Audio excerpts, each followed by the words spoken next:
सारा विश्व में कोरोनार द्वितीय लहरी को नहीं चिंता बढ़ी जाइए कारण यह पूर्वठारु अधिक संक्रामक रही एवं अधिक शक्तिशाली रही।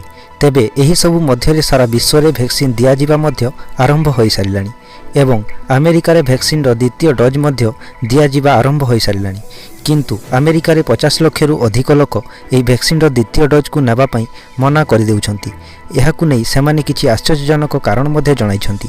तेबे एहा पछरे कारण कोन रहिछि काहेकि सेमाने कोरोना वैक्सीन द्वितीय डोज को नेबापई मना कर देउछंती एही समस्त विषय रे टिकी निकी चर्चा करिबा एही भिडियोटी आरंभ करिबा पूर्वरु मु आपनकु कहि रखिबी जदि ए पर्यंत हम चैनल को सब्सक्राइब करिनाहंती ताले सब्सक्राइब करंतु एवं वीडियो रे गोटे लाइक करंतु। अमेरिका रे कोरोना वैक्सीन द्वितीय डोज दिज्वा आरंभ हो सारानी किंतु प्रथम डोज नैथिबा लोक माने द्वितीय डोज को नेबापई मना कर देउछंती।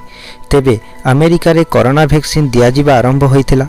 तेबे एही कोरोना वैक्सीन द्वितीय डोज को दिज्वा आरंभ होइछि। तेबे एहाकु नै 50 लाख रु अधिक लोक एही वैक्सीन को नेबापई मना करूछंती।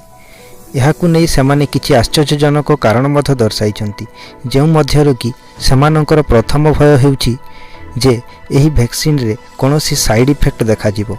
तेबे एहा छडा सेमाने एहा मध्य कहउचंती प्रथम डोज रे सेमाने सुरक्षित मध्य अछंती एवं किछि लोकंक मध्य रे एही वैक्सीन रे फ्लूर लक्षण मध्य देखा जाइछि जाहाकु नै सेमाने एही द्वितीय डोज को नेबा पई डरुछंती। एवं अमेरिका रे मध्य कोरोना वैक्सीन को बनैबारे जेउ कंपनी रहिछि वेलग्रीज सेथिरे मध्य कोरोना वैक्सीन रो बहुत कम मात्रा रहिछि।